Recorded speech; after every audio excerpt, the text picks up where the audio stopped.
All right. Welcome, everybody. Welcome to the Rocky Mountain Miracle Center. And we are just going to start by just taking a couple of minutes to just breathe. I need to breathe. I'm running late this morning. It's like, so I want to take a breath. So if you will, just close your eyes and take a breath, and let's just breathe in the present moment. Let's remember the present. We want to consciously bring our minds out of the past and out from the future, remembering that the past is over. It can touch us not. The future has not happened yet. The only time that is real, that is really happening, is this moment right here, right now.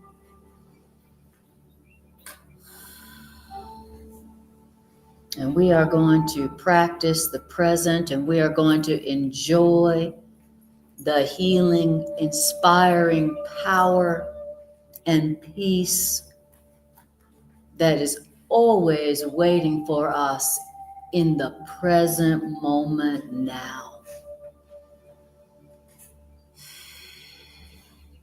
As a matter of fact, love and healing and God itself is waiting for us, within us, in the present moment.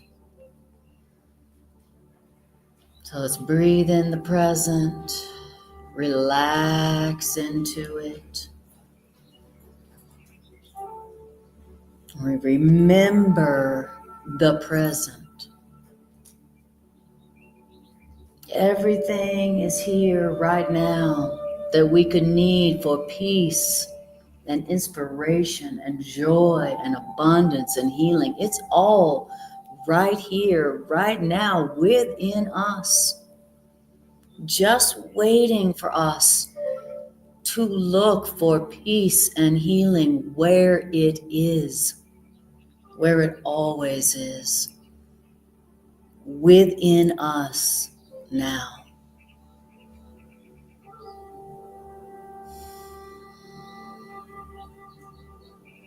It's like we're tuning our awareness like a dial on a radio into the frequency and the vibration of the present moment, that we may hear the voice for love and healing within us.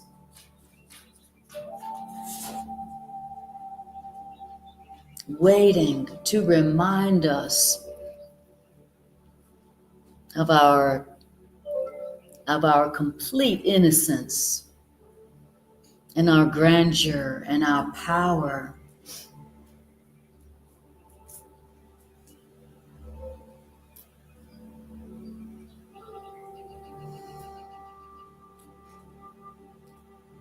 And as we tune into the present moment, let's see if we can feel for the presence that lives in the present moment.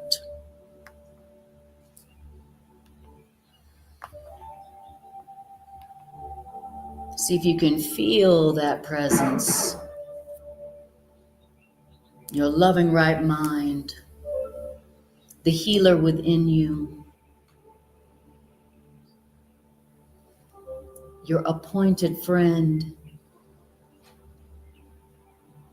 the voice for love and healing within you. See if you can feel its presence in the present moment.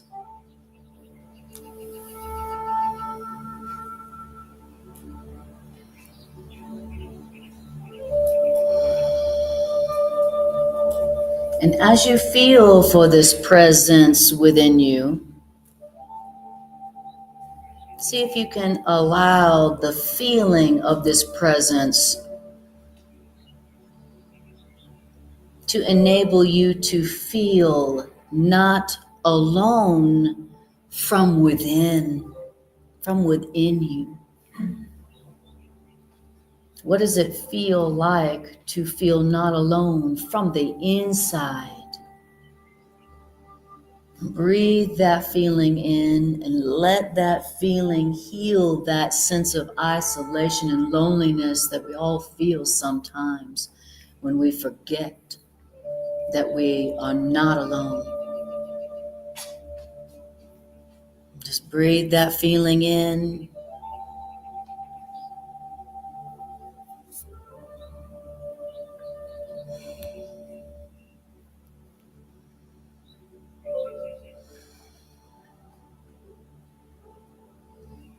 Beautiful. And let's ask this presence silently within ourselves. Let's ask it for its guidance, its vision, its love, its comfort. Let us ask it for the healing truth that it knows for us, that it's holding for us. It's just waiting to be asked because it cannot force its loving will upon us. And so we ask, Spirit of truth and healing within me, I ask for your vision. I ask for your comfort. I ask for your loving and brilliant guidance for me. Heal me with the truth about me. Be you in charge of this healing circle. Decide for healing for me. And thank you.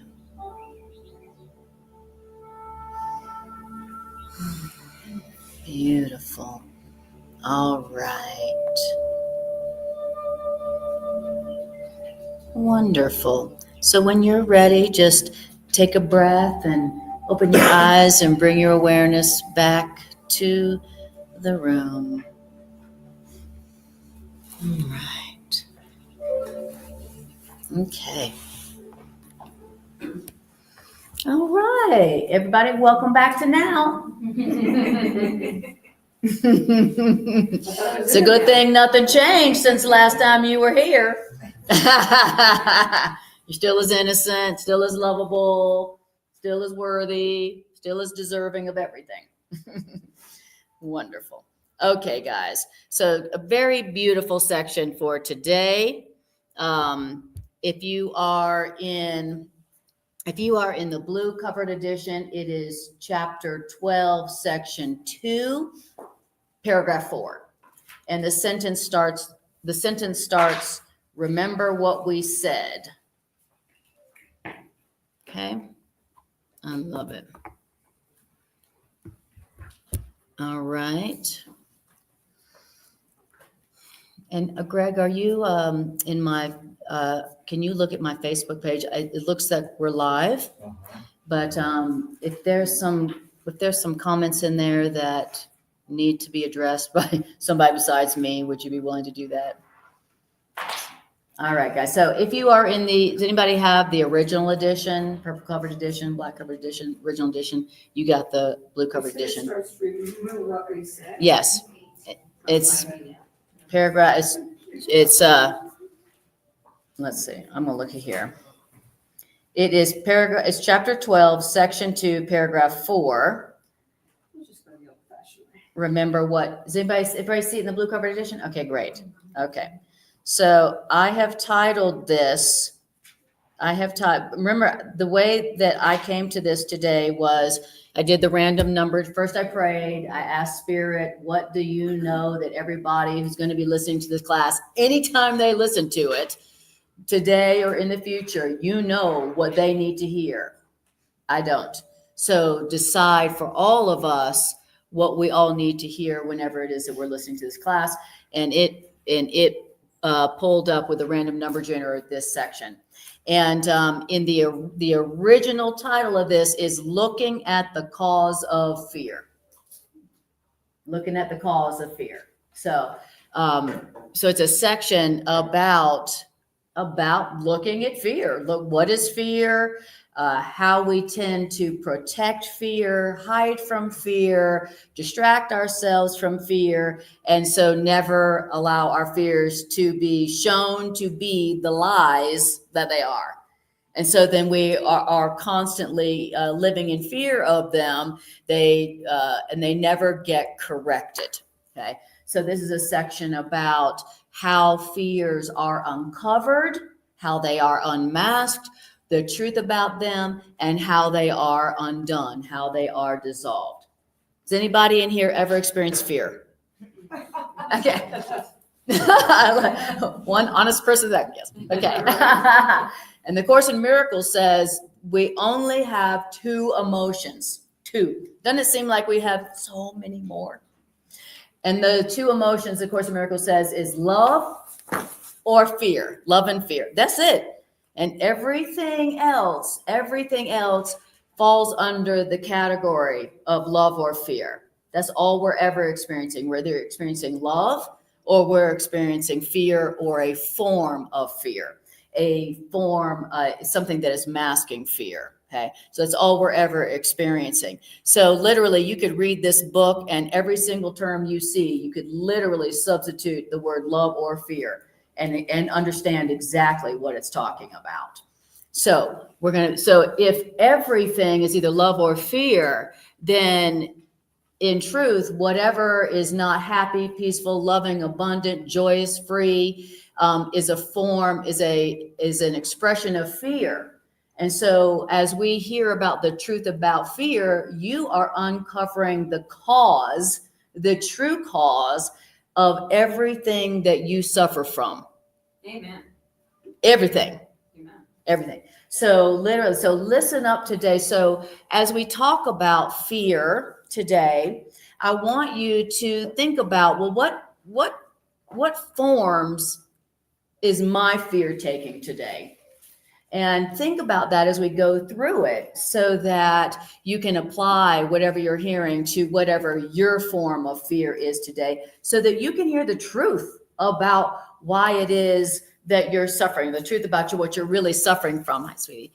And remember that fear is a lie. Fear is not true. Remember, every loving thought is the truth. And if it ain't loving, it ain't true. That's my new catchphrase. If it ain't loving, it ain't true. Okay. So every fear represents an idea that's not true. It's something you're believing in that's not accurate. It doesn't comport with reality. It's something that you've learned that isn't true now, and it never was true, that you're suffering from. So basically, A Course in Miracles is telling us that we're all suffering for nothing. Yeah. I was like, I'm suffering for nothing? It's like, I don't want to suffer, but I certainly don't want to suffer for nothing. And the Course in Miracles is telling us that whatever you're upset about, you are suffering. You're suffering over something that isn't true. It isn't accurate. So you're suffering for nothing. Isn't that crazy? It's like all of a sudden I'm like, ooh, I don't want to do that. So we're going to hear the truth about our fears. We're going to hear the truth about whatever we're suffering with today. And so if fear and suffering is an untruth, then the only thing that undoes an untruth or your fear and suffering is the truth. Hearing the truth about you undoes that which we suffer from. Okay. So I love it. Like the truth is like what happens when you flick on the light switch in a dark room. What happens to the darkness when you flick the switch in a room? So light takes over. You didn't have to go beat that darkness up. Oh, how dare you, darkness? You just flick the switch, and the switch is the truth. So when you hear the truth about you, you're flicking on the switch that dispels the darkness, the fear, the suffering. Truth undoes fear. All right. So here it goes. It says, remember what we said about the frightening perceptions of little children. The frightening perceptions which terrify the children. Why? Because the children do not understand their frightening perceptions. Okay? Why are children afraid of their frightening perceptions? Because they don't understand what they're seeing. But if those children ask for enlightenment, what does that mean? And then those children accept enlightenment, then their fears vanish. If a frightened child asks for, well, what's the truth? What does this mean? What is that? If they ask for enlightenment about their frightening perception, their fears vanish. But if these children hide their nightmares, their fears, then the children will keep their nightmares. All right, so the problems I have right now are my nightmares. And the reason I still have them, even though they suck, is because I'm hiding them. I still have this problem. I still have this fear because I'm hiding it. You know, when the fear comes up, instead of going, what does this fear mean? Hey, fear, what are you saying, fear? What are you saying, fear? What are you saying, fear? What are you saying to me? Instead of doing that, I hide them. I distract myself from them. I suppress them. I repress them. I run away from them. I hide from them. I hide from them, my nightmares. I project my nightmares. I distract myself from them. I make sure I stay real busy. I project them. I suppress and repress them. Okay, so whatever problem I still have is a problem that I'm hiding. I haven't looked at it. I haven't asked for enlightenment. What is that? What is that scary thing? You know, like a little child who calls you in the night because they've mistaken the branches blowing in the wind outside the window for a ghost. You know, and then the child goes, oh, there's a ghost outside my window. And then the wise and loving parent goes, well, let's go look. Let's go. Let's open the window. Oh, look, come here. See that? It's the branches and the wind and the da. Okay. Now the child asked for enlightenment. And then what happened to their fears? Now they realize there's not a ghost outside the window. Their fears vanish. Okay. And guess who those little children are? Wow. Exactly. And any problems I have, those are fears, that I'm hiding from myself. I'm not looking at them. I'm not asking for the truth about them. I love hearing the easy remedy, how to handle what to me feels like a nightmare. This is like a nightmare. It's terrifying. And then our teacher's telling us it's so simple and have your fears vanish, your nightmares, not just, it's like fear, nightmare, fears, nightmares. Nightmares are terrifying. We're talking about things that terrify us. Okay? Now, it says it is easy to help an uncertain child because an uncertain child recognizes that they don't know what their perceptions mean, but you believe you do know what your perceptions mean. It's easy to help a child who's like, what does this mean? Is that a ghost? What is that? Yeah, it's easy to help the nightmares vanish of a child who's uncertain, but we still think we do understand our nightmares, And he says, so it's hard to help us who think we know what our fears mean or what our frightening perceptions mean. Us who aren't asking, what does this mean? What are you saying to me, fear? What are you implying, fear? Okay. We're certain that we know what our fears mean. I know what this problem means. I know what this problem is. I know where it came from. I know what it is. And so you don't ask. When you think you know what something is, then you don't ask. But the truth is that if you're still afraid, if you're experiencing any fear or anything but light, peace, and joy, you don't know what your perceptions mean. You don't know what the problem is. If you're still upset, if you're still afraid, if you're still sick, if you're still broke. So thinking you know what it means, but you're not experiencing the peace and joy and abundance that comes with understanding, then you're just saying, I just want to keep my nightmare. Because who would I be without that? Who would I be without my nightmares, without my stories? Who would I be without my hurts and pains and fears? Right? And they may suck, but they're mine. That's how insane we are. Oh, this problem may really be terrifying, but it's my problem. It's what makes you special. It's what makes me special. Exactly. Hi, honey. Okay. So it says, so the first thing we want to do is whatever problem we have, whatever upset fear we have, we want to say, I don't understand this. I don't know what this means. I don't know what this means, obviously, because I don't like the way I feel. And spirit, voice of truth within me, what does this mean? Okay, I'm asking for enlightenment. I'm acknowledging I don't know what it means. Obviously, I don't know what it means because I'm not at peace. Okay. Of course, in Miracles teaches us that understanding and peace go together. They're like peanut butter and jelly.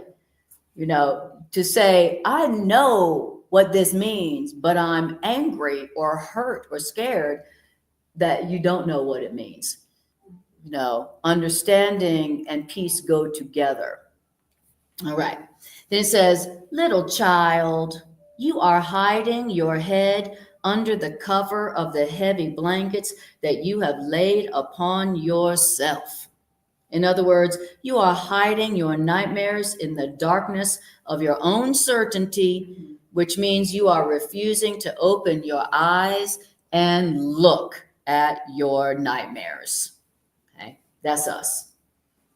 Okay, you still got that problem, still got that nightmare because you're hiding your nightmares under the heavy blankets of what? Your false certainty. I know what this means.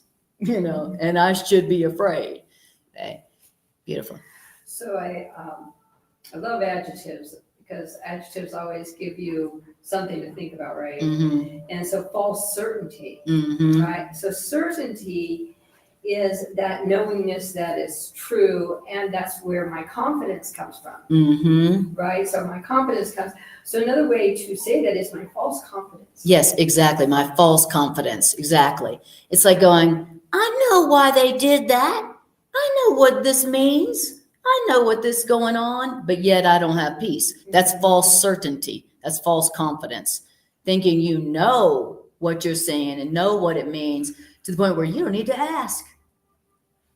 Okay. But little children, they know they don't know. You know, that's why children are like, what does this mean? What does that mean? What's this for? What does that mean? Children know they don't know, which means children who know they don't know and they ask, those are the ones who can be helped. People who think they know it all, even though they're unhappy, they can't be helped. Until we say, I don't know what this means because I'm not at peace. And then, love, please tell me, what does this mean? What's going on? Now, that's when you get help. That's when you are able to hear the truth and your fears, your nightmares vanish. So, you know, I'm keeping my problem because I'm doing false certainty. I'm telling myself I know what it means, so I don't need to ask for help. I don't need to ask for correction. All right. Any questions or comments on that so far? Okay. All right. Anybody got any nightmares they can use for application today? Anybody live on planet Earth? Okay. All right. Now, paragraph 2, it says, it's instruction. Let's not save our nightmares. Let's not keep our nightmares, okay? Why? Because nightmares are not fitting offerings for the true you, your real self. And so they are not fit gifts for you. So don't save your nightmares because they're not fit gifts for you. They're not worthy of you. Your nightmares, your problems are not worthy of you. So let's don't save them, okay? They're not worthy of you. Isn't that a deep thought? Your problems are not worthy of you. Isn't that a deep thought? My problems are not fit offering for me, a child of God. God's like, why are you offering yourself that? You don't deserve that at all. Of course, in Miracles says that problems are things that we are suffering from, but needlessly. The Course in Miracles says no one deserves to suffer just because they have a misperception. Nobody. Nobody deserves to suffer just because they made a mistake. Nobody. Imagine if you really believe that. I don't deserve to suffer just because I made a mistake. That's deep. In other words, this suffering is not a fit offering for you. You don't deserve to suffer just because you made a mistake, just because you learned something wrong about yourself in the past. Wow. I would like to believe that about myself. That is my goal, to actually believe this about myself and experience the peace and joy and abundance that comes from that. What were you going to say, Linda? Oh. Yeah. What were you going to say, Linda? I don't think I'm on the right track, because as you're speaking that, I'm thinking of the fires and the people standing there in the middle of the fire and going, love? What does this mean? Mm-hmm. You know, I'm actually kind of resentful of this. I see. So yeah, gotcha. You're standing there Right. in the fires, and you, love, what does this mean? I think it's bullshit. Okay, well, thank you for sharing that. That's right. I know I'm not on the right track. Right, exactly. That's right, exactly. The Course in Miracles says, don't limit God by the limits that you perceive. Just because you don't know how that could be helpful in some way, shape, or form doesn't mean that God is limited in how God can show how that is helpful in some way, shape, or form for those people who are experiencing that. Yes, sorry. A couple years ago, I had gotten in a really bad car accident, and I was like, I didn't see any good in it. I thought it was like the worst thing to ever happen to me. And, you know, my mom said, there is good in this, you just can't see it. And what that actually allowed me to do was the money I got from that car crash allowed me to travel the world and go to places I've never been. So, and I would have never been able to see that ever. Yes. That's great. Thank you, Aria. You're going to find me I just thought of something, because after her story, look at how humanity and how these people are helping one another. There's a lot, there's a lesson here that the love that prevails. Yes. Is that the right word? Absolutely. I just got it. Beautiful. Thank you. Thanks for asking instead of hiding your fear. You know, you could have been like, that's not nice to say that I think what she's saying is bullshit. You know, but you didn't. You didn't hide that. You said, I think that sounds like bullshit to me. And so thank you for not hiding it. And notice that when you shared you said, what does that mean? Then you say you got it, you know, so thank you. Yeah, it absolutely. Listen, you know, think about the awakening that occurs within humanity when something like that happens. Think about how humanity goes, hey, how could that happen? And it literally leads to a great awakening. So, you know, but here we are. The Course says, don't limit love by the limits you perceive in the situation. Just because you don't see how that could be helpful doesn't mean that it can't be helpful. Doesn't mean that there is a way that love can transform that into a miracle of goodness for all. Okay. So yes, Carla. I think it's important also to recognize that fear always calls us to some action. Yeah. Right? And in this situation, the specific situation, evacuation, it was the love response. Right? Yes, right. And so not always are we, when we're facing our fear, are we going to know that we're going to get to travel the world. Right. But we do get to know what's my next right step. That's right. And so it's in tuning into that fear and saying, okay, well, you know, I've been recognizing that my body is starting to heal, but it's not yet at the place to handle going back to a full-time schedule, right? And so I've been sitting in what's my next right step? Because that's all I can do right now. I have friends that had to evacuate their homes, right? And they were resistant until the smoke got close enough, like literally within a mile of their house. And then they were stuck in this traffic in California, this evacuation traffic, and which has been causing the first responders and whatever challenges there, right? And so the sooner we tap into our fear and start asking questions, we don't get in that bottleneck. Right. Exactly. Beautiful. Yes, Julie. I also think, I always used to think that'll never happen to me. It just won't. And then I'm like, okay. When my son was killed, I'm like, all the lessons and things that came through for me, because I had course, I had ranch, I had lots of just loving people over the 14 years has been amazing. And I never thought, well, I kind of thought something was there teaching me, but at the time. Right. But I've always, that's not going to happen to me. Right. It's never going to happen to me. It's just like this fire. These people probably thought, we're safe. I don't know what it is, but it does take a long time sometimes to get everything. But That's there right. is always a lesson there.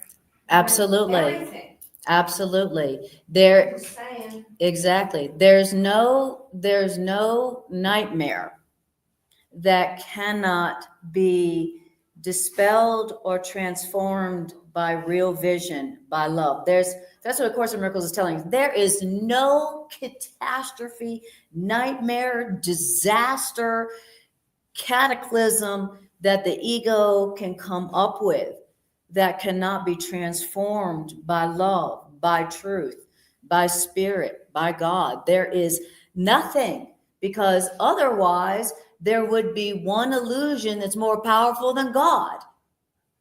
And that's not possible. And so just because we don't see how love can transform some kind of cataclysm doesn't mean it's not possible. And it happens all the time, and the only time the nightmare stays in a terrifying state is when we think we know what it means and we don't ask love. But as soon as we go, I don't know what this means, but I do know I'm terrified, which means I definitely don't know what it means. Love, what does this mean? Love, what is your answer to this? Then literally it is transformed into a miracle. And that is the truth. And the only time the nightmare seems to be staying and sticking around is because we think we know what it means and we're not asking. We're hiding, we're keeping our nightmare underneath that false certainty, where we would rather be right about the way we're seeing it, even though it's terrifying us, than to say, I don't know what it means. And A Course in Miracles is teaching us the most valuable thing of all, which is that if I am unhappy, if I don't like the way I feel, I can't be right. I haven't seen the truth yet. Because A Course in Miracles says that the nature of reality is wholly joyous for everyone, forever, no exceptions. So if I am not happy, then I am not seeing the truth of the matter. And I haven't asked yet. And that's only because I haven't asked yet. You can't ask love, what does this mean, love? I'm terrified. What does this mean? This seems like a nightmare. You can't ask love for that and not be answered. That's impossible. Love will never be like, I'm busy right now. My AI bot will take your message, though, and get back to you. Never. Hey. Now, I'm not talking about Susie. I'm not talking about Sophie. But love, you cannot call to love and say, what does this mean, love? I'm terrified. What does this mean? And then love not answer you. That's impossible. It may take a while for you to be open to hearing something different than what you had projected, but it's impossible that you call on love in vain. It's impossible. And I love, boy, that makes me so happy. That makes me feel so safe. Yes, Trudy. Dare I tell my Christmas angel story? Please. Sure. If it's not too long. A year ago, Christmas Eve, I was on my way to church with my friend Jeff, and can you hear me out there? Out here? Oh, out here. Can y'all hear Trudy? Patty says she can't see the lesson. I don't know what that means. I can do louder. Oh. That's it. I have a big mouth. No, we can hear you. I was on my way to church and I hit a little dog. And I jumped out of the car and I said, oh God, what can I do? Later, I thanked myself for those words and I was so grateful that they came to me in that instant. Mm-hmm. But I did what I could. I called 911. They said it'd be hours and hours. People stopped and petted the dog, got him out of the, I was paralyzed. Mm-hmm. And I don't know what I was feeling. Mm-hmm. So after a point, and I don't know, 20 minutes, maybe 10 long minutes, another vehicle came, stopped on a side road, which was adjacent to the scene, and came over, patted the little dog just like everybody else. I had never patted him. And then lifted him gently up, brought him to his chest, walked over to his truck, and took him away. Wow. And I said, oh my God, you sent an angel. Mm-hmm. Now, sometimes I'm laying in bed at night, I'm a caregiver, I can't sleep, I'm tired, overtired, whatever, and I say, God, I know you have the ability to make me feel tomorrow like I would feel if I was sleeping like a baby right now. Mm-hmm. And if there's some reason why I'm awake, tell me, so I can do that work. Mm-hmm. And these kinds of statements, which are positive reinforcement type statements, really, really help me. Mm-hmm. And I am so grateful to be here with the Course of Miracles and Anna and all of you. Thank you. Mm-hmm. Thank you, Trudy. Thank you for sharing that. Beautiful. Thank you for being here. Awesome. All right. Beautiful. Okay. Then it says, so little children, take off the covers and look at what you are afraid of. It says, only the anticipation will frighten you. Aria, do you need the keys? They're right here in Greg's shoe. Or somewhere around. All right. Bye, sweetie. Have a good time. Love you. All right. Take off the covers and look at what you're afraid of. The only thing that's going to frighten you is not what you're going to see, but your anticipation. Isn't that deep? The only thing we're really afraid of is our anticipation of looking at what we're afraid of. That's the only thing that will really frighten us. Why? Because the reality of nothingness cannot be frightening. He just called our fears nothingness. Hey! Calling my fears nothingness. How insulting. I'm just sitting here suffering over nothing again. That's an insult to myself. Obviously. Stop being, don't be afraid to look at your fears. You're only afraid of your anticipation of looking at them. But the reason you don't need to be afraid is because you're just going to be looking at nothingness. He says our fears are nothingness. He says, but you're not looking keeps you from realizing that your fears are nothing. That's the only thing that keeps you from realizing I'm afraid of nothing. I've been suffering for nothing, but I just didn't know it was nothing because I wasn't looking, because I was afraid. Wow. Interesting. So it says, and let us not delay this. Don't delay pulling off the covers and looking at what you're afraid of. Don't delay it. Why? Because your dream of hatred or fear will not leave you without help. And help is here. I love it.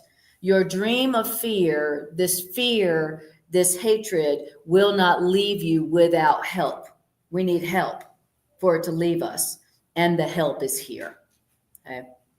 So what to do when you're afraid. It says, take off the covers and look at it. All you're going to be looking at is nothingness anyway. You've got help. And learn to be quiet in the midst of this turmoil. Is that what we typically do when we're in turmoil, by the way? No. I typically get way more busy. All of a sudden, I'm like real active. I call this person and call that person and research that and call this person and do this and I'm going to do that. And I make a bunch of decisions. I will never blah, blah, blah. All of a sudden we get real busy, real active when we're in turmoil. We get real defensive, we get real busy, real active. And he says, take off the covers and look at what you're afraid of. You have help with you and learn to be quiet. When you're afraid, learn to be, notice it says learn, like we don't know how to do that. We're not in the habit of doing that. When you get afraid, you go, I need to get quiet. I need to go within. I need to get quiet. I need to shut up, sit down, put the phone down.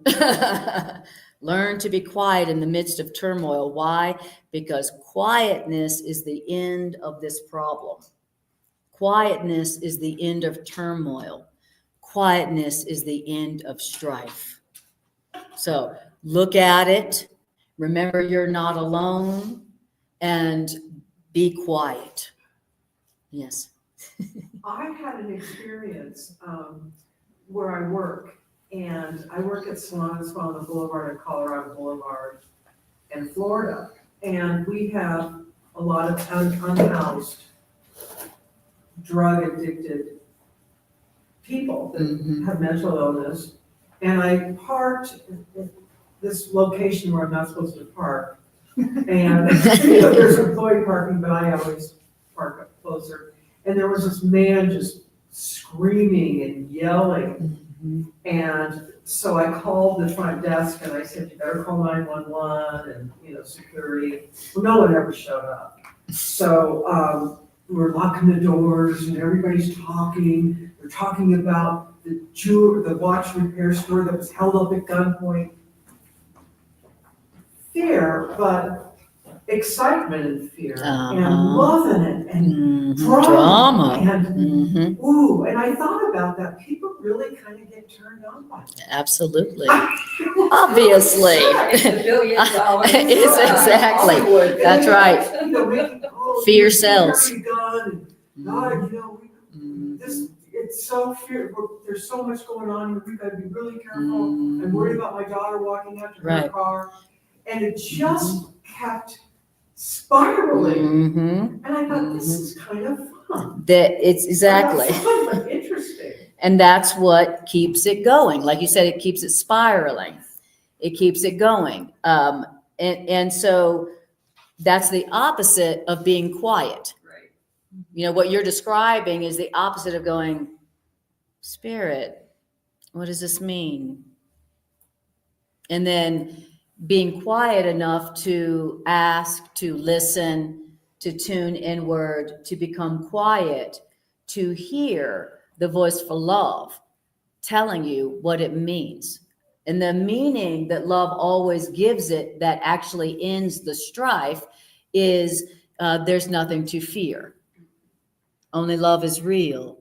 That person is calling for love, just like us. It's always a loving message. It's always, there's nothing to fear. Only love is real. That person is calling for love, just like you. So what you're describing, Linda, was like, a lot of judgment, a lot of interpretation, a lot of activity, a lot of decisions. Oh, I'll never blah, blah, blah. And, but that only keeps it going, So it says, learn to be quiet in the midst of turmoil. Why? Because quietness is the end of the strife. Quietness is the end of the drama. Quietness is the end of the problem. Quietness is the end of the fear. Something else I did, we had a man in our upstairs bathroom on the spa level.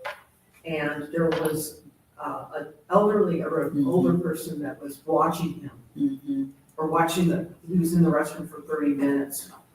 And so he went and knocked, and the guy came out.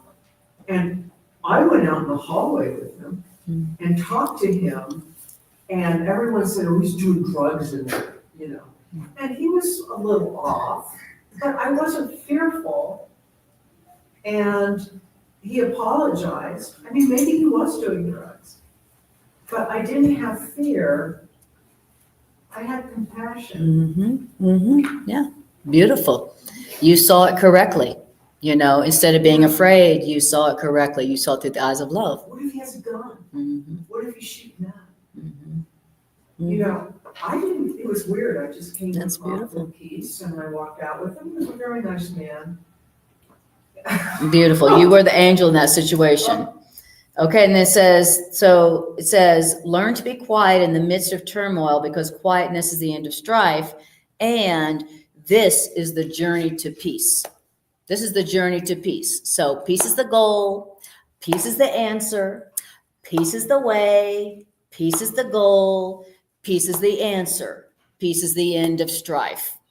Peace is quiet. Okay? All right, so it's telling us how to end our strife. Okay? Look at your fear. Don't hide it from yourself. Don't cover it up with your false certainty, thinking you know what it means when you don't, because you still are afraid. And also learn to be quiet as the antidote. Learn to be quiet as the way back to peace when you are experiencing strife. Okay? So it's telling us about what our fears are, how to end them, how to end our fears, how to end our strife. Okay, is that practical or what? What could be more practical than telling us how to end strife? And it's telling us how to look at it. Yes.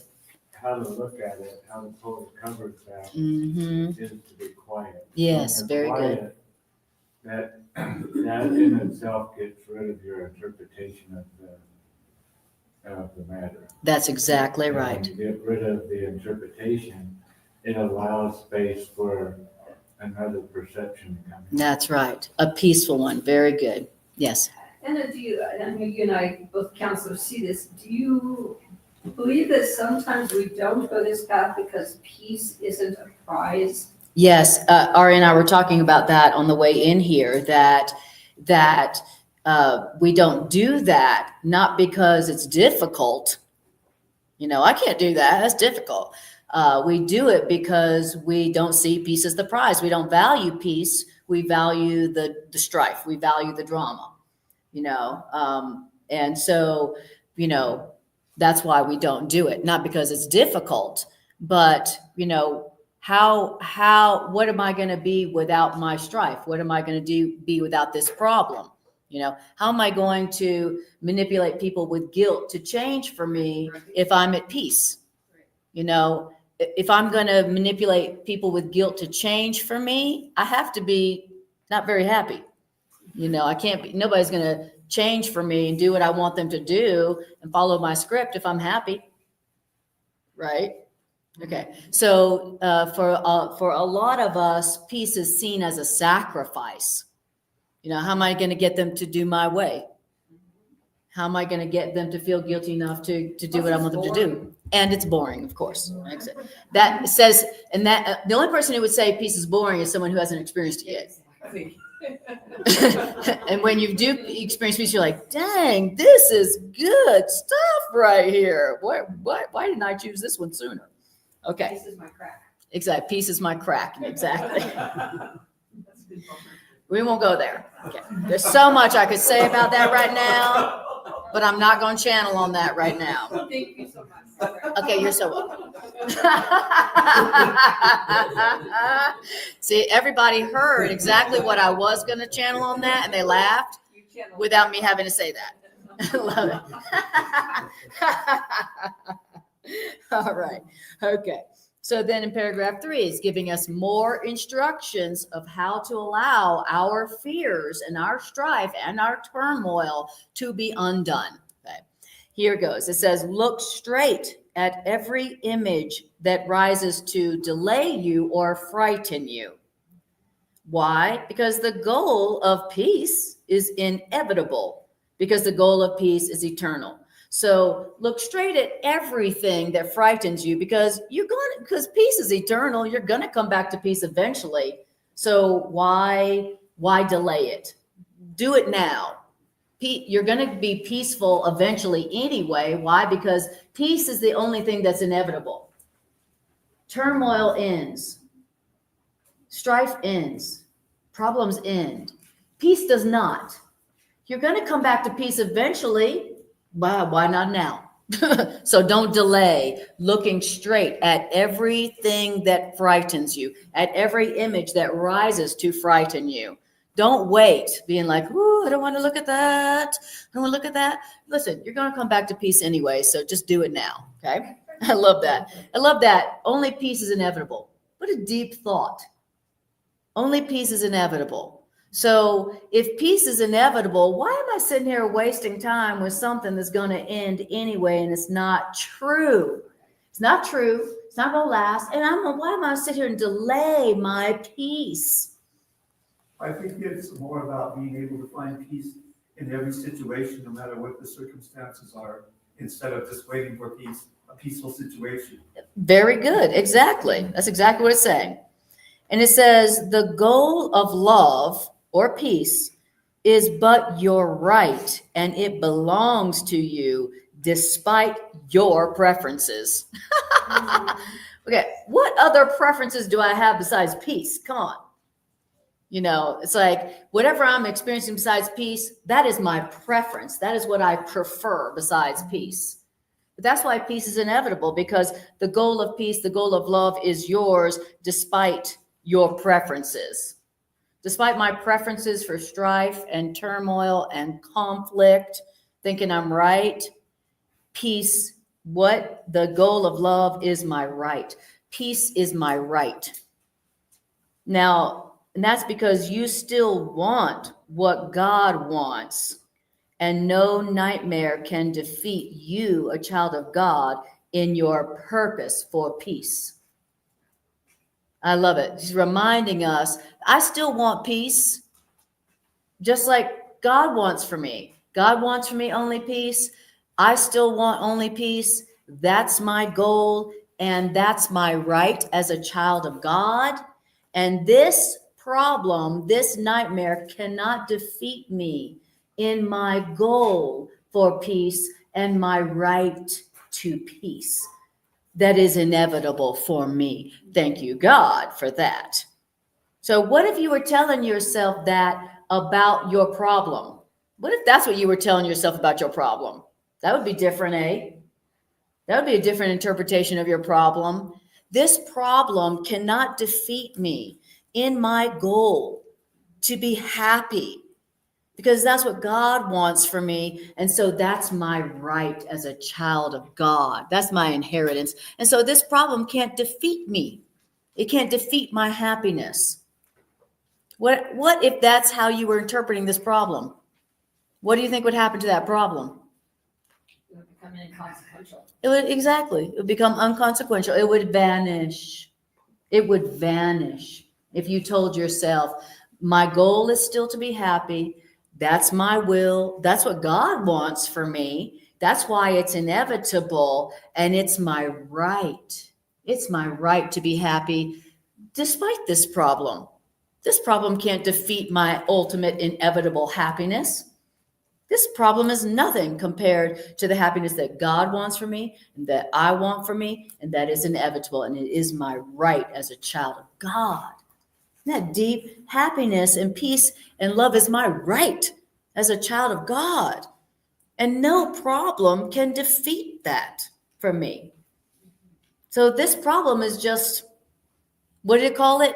Nothingness. That's what the Course just called our problems, our strife, our turmoil, our darkness, our fears.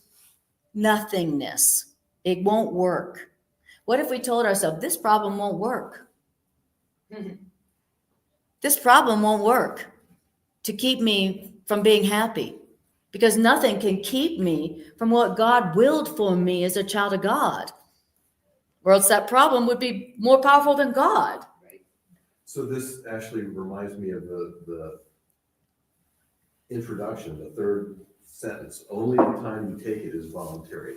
I'm translating that right now. It's only the time that I choose to ask, what does this mean, and value peace over my problem. Yes, It's voluntary. Exactly. The only thing that's voluntary is how long do I want to wait for the inevitable, which is that I'm going to be happy, lasting happiness. It's hard to believe that happiness is inevitable. What? I thought my suffering and my death was what was inevitable. This is telling you, the only thing that's inevitable is that you be happy forever. That's the only inevitable thing. Okay, well, if that's inevitable, why am I wasting time suffering on this problem that's really nothing and it's not going to work to keep me from the inevitable? Why? And then you're like, yeah, why am I suffering on something that's nothing when my peace is inevitable? Then this suffering over nothing is just a delay for what's inevitable. Hey, why am I suffering over this? Right? Yes. I could say that this is something that I'm actually kind of applying to my life right now. I just went through a breakup. And I could so easily have just isolated, lived in a pity party, all that stuff. And for some reason, through my spiritual practice, whatever, I am like, the inevitable is there. Why? I don't want to spend time crying about it. It's not worth it. Yes. I know I'm going to be fine and I can dig deeper into this kind of stuff and really work through this and come out better in the end. Yes. And that is not who I was in the past. Gotcha. Loved drama, loved feeling bad about myself, going to the catastrophic thinking of I'm a piece of shit, all that stuff. This is not, it doesn't have to be a problem. That's beautiful. Well done. Well done. Absolutely. Way to apply the truth and get the rewards, and there's nothing like going through the heartache of a breakup to really, really see what the Course is saying and to experience the miraculous healing powers that the truth does provide. Truly. Yeah. I think what's so powerful in your beautiful story is A Course in Miracles in other places defines peace as love's fulfillment. Yes. Right? And why do we get in relationship but to experience love? And so when these transformations come and we choose peace, we also then are choosing the path to deeper love. Right. That's exactly right. Yes. And isn't it wonderful to learn through a breakup or whenever that love is something that you are. Love is something that doesn't come and go with certain people. Yeah. That's what we're learning. That I am love. I can't lose love just because so-and-so, did me the favor of leaving, thank you. That's what we're learning, that love is inevitable, that you experience lasting love, fulfilling love that never leaves, that is inevitable. That's the only thing that's inevitable, and I love how it's showing us that any kind of suffering is literally just delaying the inevitable for nothing. And then all of a sudden you go, oh, I don't need to delay being happy. I could be happy now. I could be in love, experiencing love right now and forevermore if I want to, I have a question. I don't want to cross a boundary. Well, But. in your quiet time. But I'm going to do it anyway. Yeah, you don't have to. In your quiet time, and you ask, what was this for? What lesson did I get out of it? have you gotten to the point where, God, this really is the best because he never had a pedicure and he had bad body odor, or I didn't, or something, I mean, just something that you thought, this is a blessing. He was really Fill in the blank. bad in bed. Mm. No, I'm sorry. Yeah. No, I'm sorry, I get a little crude sometimes. I mean, this happened 6 days ago, so it's Oh, okay, like still really fresh. raw. Yeah. But I did not go to that place of this is all about me, like, Mhm. because I Correct think that's what perception. we do. Like, Beautiful. I'm the one that, he's got his own shed that he needs to work out. Sorry for the swearing. It's okay. Sorry for my vulgarity. He's got stuff he needs to work out, and I can't be with someone who walks away from a relationship when things get tough. Because that's like not healthy for me. We should be able to communicate. You know what I mean? And Great so, perception. So you realized that wasn't worthy of you. no, and I Okay, felt relief good job. when it Yes. ended. Beautiful. I'm Correct in perception. love with him. I hope it works out. I do. But in the meantime, I'm gonna work on me and be happy. And if he comes back, great, I'll be a better person. If he doesn't, You'll be a better person. I'll be a better person. Because remember, Yeah, love is inevitable. Okay, Gary, you had a question or comment? I'm new here. It sounds like what I've always believed is, even though you go through breakups or a loved one is passed on, loved one's passed on, still doesn't remove the love from my soul. Very good. Exactly. That's exactly right. It's still there. Exactly. It's still there. That's the correct perception. Love is inevitable. Peace is inevitable. So why delay for something that's not even true? Anything that tells you that you can't be happy right now, peaceful right now, healthy right now, wealthy right now, happy right now, it is a lie. It is not true. Anything that we would use to tell us that we can't be happy right now is something that is not true. That is not true, because only love is the only reality.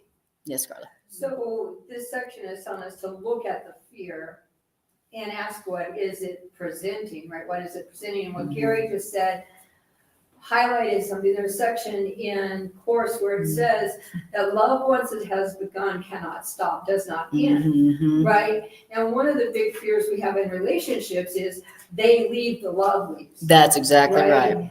And what course says is once that love, once that relationship has created itself, Mhm. even if for whatever reason we separate our ways, Mhm. the love that bound us That's right. remains consistently in place. That's exactly right. And in relationship breakups, often we try to annihilate love, Yes, right? Because if I can find all the reasons I hate you, then I can justify why. that's right. But what of course teaches us is to move on, Mhm. recognizing that the love, just like Eric was saying, the love is still there Yeah, yes, because it began and will never end once that relationship exactly. started. Because love is eternal. Same thing as saying love is inevitable. Yeah. Well, and following up on that, the course also teaches that the love was the only part of that relationship that was real. That's exactly right. The loving part was the only part that was real. That's exactly right. And love is eternal. So, the form may change, but love itself is eternal. And everything that was not loving was not the real part. That was the call for love. All right. And So- according to the course, the relationship remains in the mind. That's right. That's exactly right. So then the next instruction is, okay, so it's talking about, what to do when you're in turmoil, what to do when you're in strife, what to do when you're afraid. And the instruction is awake and remember your purpose. That's awake and remember your purpose as the answer, the antidote, the end of the suffering and the strife. Wake up, which means remember your purpose. Sounds like that's what you were doing. Remind me of your name again. Lisa. Okay. Yeah. Sounds like that what you're doing is like you woke up like, oh yeah, my purpose is joy. My purpose is peace. My purpose is healing. Okay. And that is healing. When you wake up and go, oh yeah, my purpose is healing. My purpose is joy. My purpose is to be loving. That is how you end strife. That's how you end suffering. Okay. It says, awake and remember your purpose because that's your will to do, because it's your will to do so. What has been accomplished for you must be yours. So don't let your hatred or your fear or your suffering stand in the way of love. What a great instruction. Don't let your hatred, we're talking about relationships, it's a perfect moment for that word. We're talking about breakups. Don't let your hatred, just another synonym for fear. Don't let your fear, don't let this problem, don't let your suffering stand in the way of love. Wow. Because this problem doesn't stand in the way of love. This problem isn't keeping love from you. This problem could never keep love from you. This breakup could never keep love from you. Nothing can keep love from you because remember, love's the only inevitable thing here. And you are love. So stop letting this problem, your hatred, your fear, stand in the way of the love. That is your purpose. Love is your purpose. That's why you're here. That's what you are. To remember who you are and be only what you are, which is love. That's your purpose. So don't let your hatred stand in the way of love. Why would you do that? Why would you let nothing, something that is nothing, something that is not true, stand in the way of you experiencing the love that you are, the love that is your destiny, the love that you always been and always will be, which is the same as joy and peace. Love and peace and joy are one. Wow, we're letting our hatred, which is nothing, stand in the way of the love that is inevitable, that is who we are, that is our purpose, that makes us happy. Why are we doing that? Why are we suffering for nothing?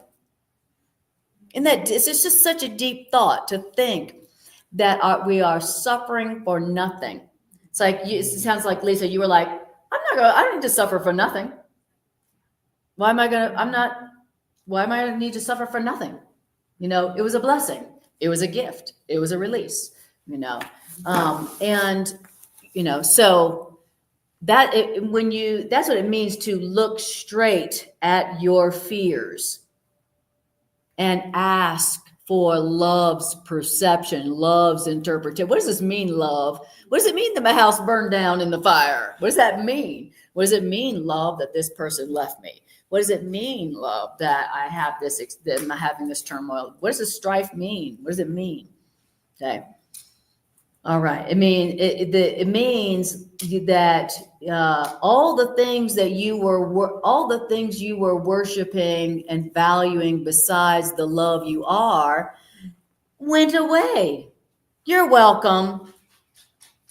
You know, when the things that we typically, you know, the things that we're worshiping besides love, besides truth, besides God, that's an idol, the Course calls them. And they have to end. The Course in Miracles says, all idols fall. There never ever was or ever will be something that's not true or real that doesn't end. Whatever you're worshiping, valuing outside of yourself will fall. It will end, you know. And it says, and you will cry. Every time something you've been worshiping besides truth and love ends, falls, you will cry. My house burned down. My relationship broke up. My health went away. My money, blah, blah, blah. Okay. Now, and then why is it a gift? It's a gift because now you have another opportunity to look only within for your peace, for your joy, for your lasting happiness. You have another opportunity to look within because the thing you were worshiping without burned down, or it left you, or it died. Right? And so now you have that new opportunity to go, oh yeah, that's right. I am the love. Oh yeah. The peace is within me. Oh yeah, the power is within me. Oh yeah, my source of joy, of support, of safety and security is within me. Oh yeah, I almost forgot. That's why it says, wake up and remember your purpose. Wake up and remember your purpose. All the things that we were valuing, seeking outside of ourselves, that was keeping us, delaying us from remembering who we really are and experiencing the lasting peace and joy and happiness that comes from that. Yes. We could also say, wake up and remember my real value. Thank you. What I really want. Wake up and remember my real value. Wake up and remember what I really want and what I really am. I am the love. I am the security. You know, the peace and the love within me, that's my security. That's my strength. That's my joy. Thank you. So I think so often we get lost in the nightmare of believing our purpose is something earthbound. Yes, right. It's my purpose to be a televangelist. It's Yes. my purpose to be his wife. It's my purpose. And so when that nightmare of a purpose disappears, Yes. then we lose our peace, Yeah. right? And so to be told to wake up and remember our purpose says that in our dreams, everything that we believe is our purpose, and I know you get it all the time, I get it a lot.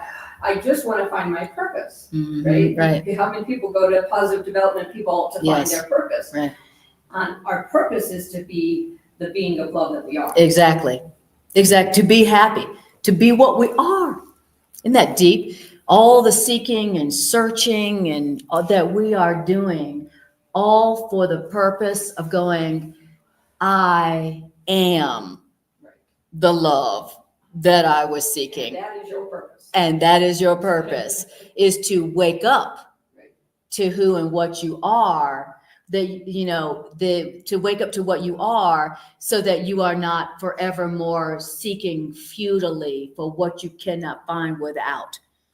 All the frustration we experience, all the despair, all the disappointment is from looking for who and what we are outside of ourselves. And typically, it is not until the idols we were looking for ourselves in outside of ourselves until they fall that we go, oh, maybe I'll be quiet and look within. Right. You know, typically, right? Typically, we don't look within until the things we've been seeking outside ourselves for die or burn down or leave us or whatever. You know, then we go, maybe I'll look within since I don't have anything else anymore. And then what do we say after that? We say, thank God that person left me. Thank God that house burned down. Thank God that I lost that job. Thank God. But then we end up saying, thank God. That's right. Because, now we are not delaying ourselves. We're not delaying our inevitable joy and peace. All right. Okay, so then let's see where we're at here. That was paragraph 3. That was 3 for me. Okay. All right. Why don't we stop here for today, shall we? And we'll do some announcements and the closing meditation. That's plenty to work on applying, don't you think? Yeah, it'll be a miracle if you remember a damn thing after 5 minutes after you leave this room, much less actually use and apply what we heard today. So the basket is right there. Greg, will you pass that around? Thank you. Light upon light says, let me recognize my problems. Thank you. Light upon light. Beautiful. Yes. Yes. Thank you, Tricia. All right, you guys. All right.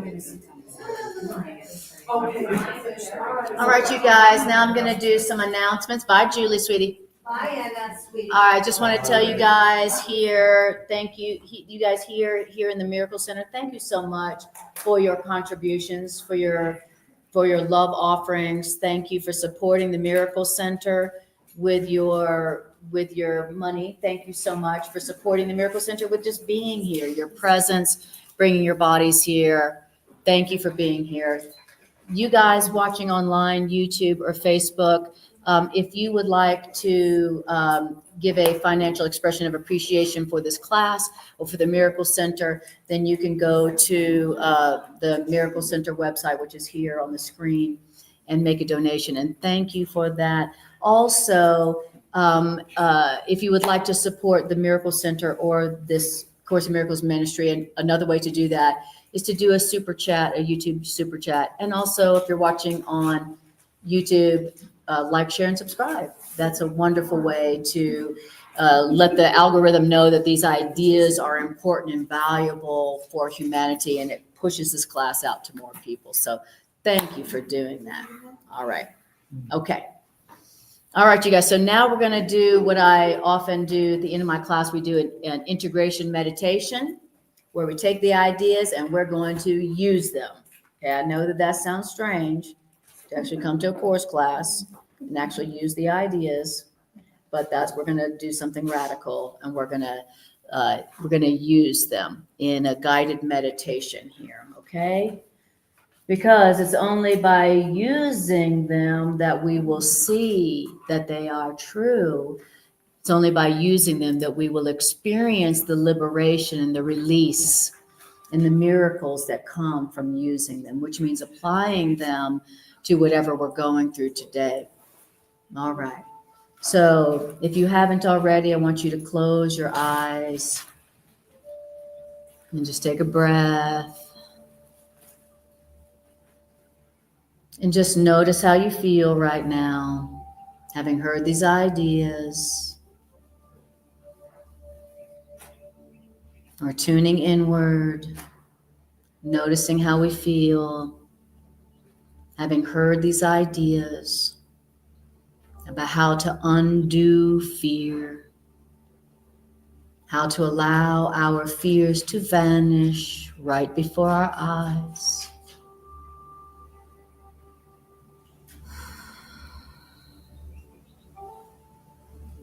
All right. So I want you to bring to your awareness some form of fear that you may be experiencing, whether it's turmoil or strife or sickness or lack or heartbreak or sickness.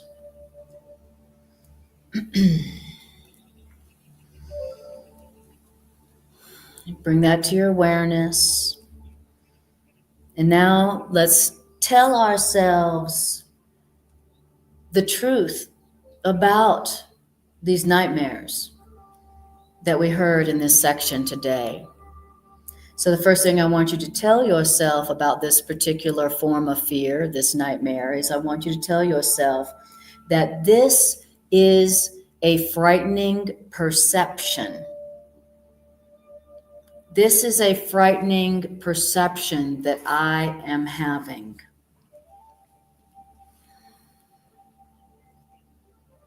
Tell yourself, I do not understand this frightening perception.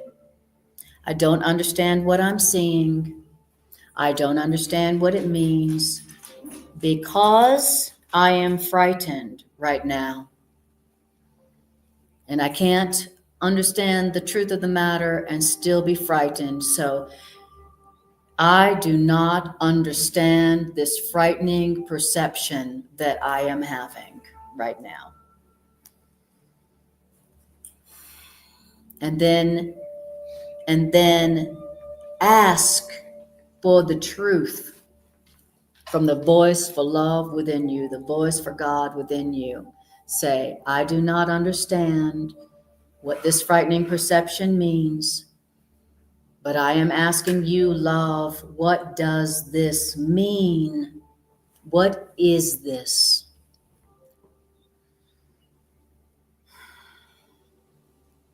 Remember, you are a frightened child who does not understand what you're perceiving. But it's easy to help an uncertain child.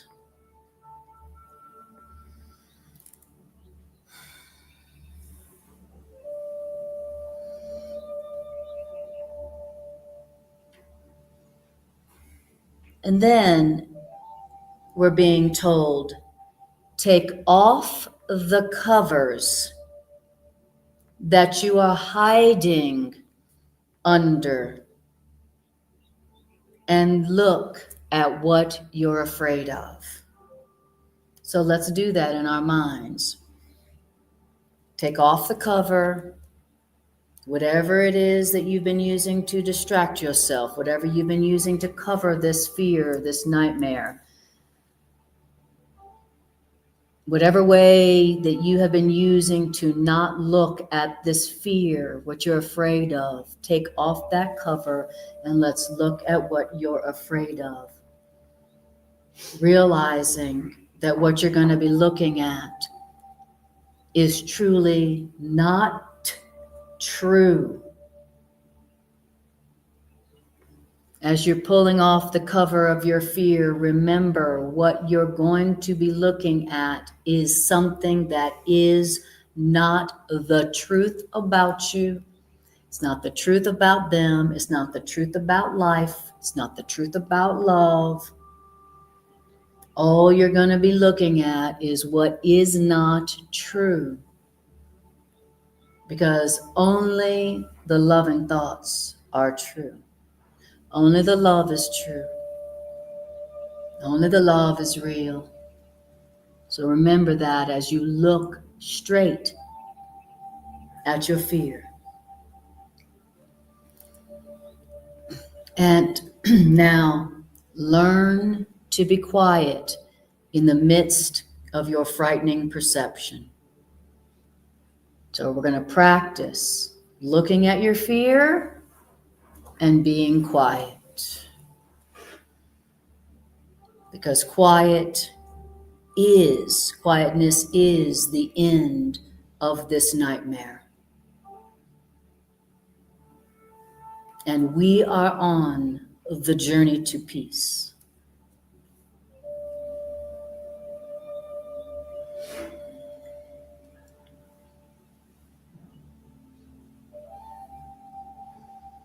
Beautiful. Now I want you to tell yourself, as you're looking straight at this frightening image, as you're uncovering the fear that you were afraid to look at, I want you to tell yourself the truth. I want you to tell yourself this problem, this nightmare, this heartbreak, name it specifically, whatever it is, this financial problem, this heartbreak, this physical illness, this cancer, these fires that have burned down these houses.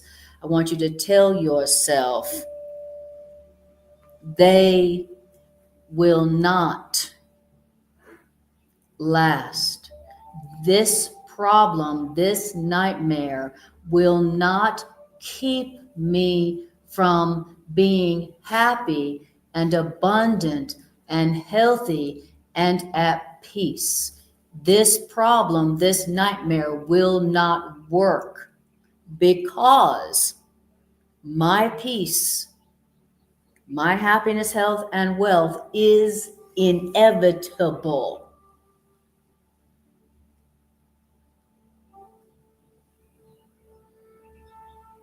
This problem, this nightmare will not keep me from my inevitable happiness, health, and wealth, because nothing can keep me forever from my happiness, health, and wealth.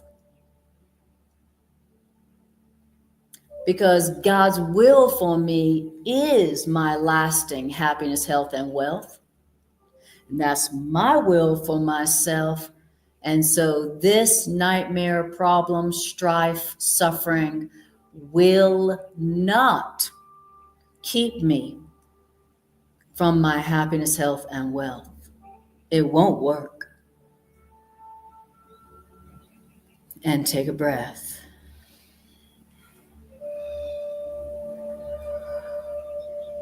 And I want you to tell yourself, I will not let this fear stand in the way of love. That is my right as a child of God.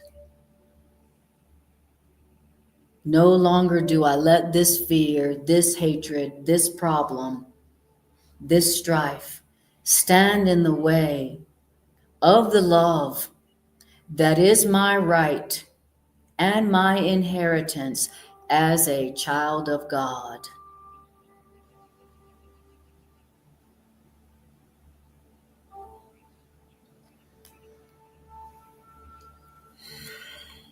wake up and remember your purpose, which is to be happy, healthy, and wealthy right now.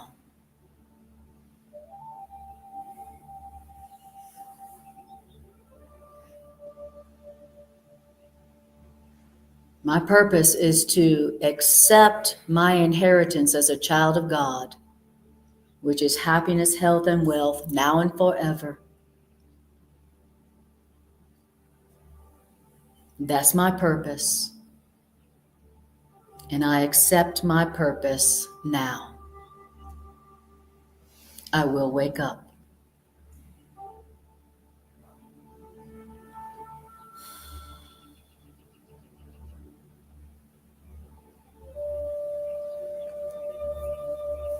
Now, how does this strife, this suffering, this nightmare problem look to you now?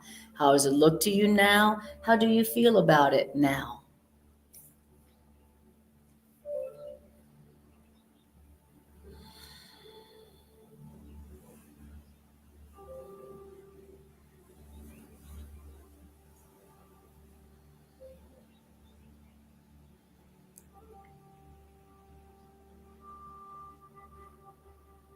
And tell yourself in closing, happiness, health, and wealth is my birthright and my inheritance as a child of God. And it is inevitable. Thank you, God.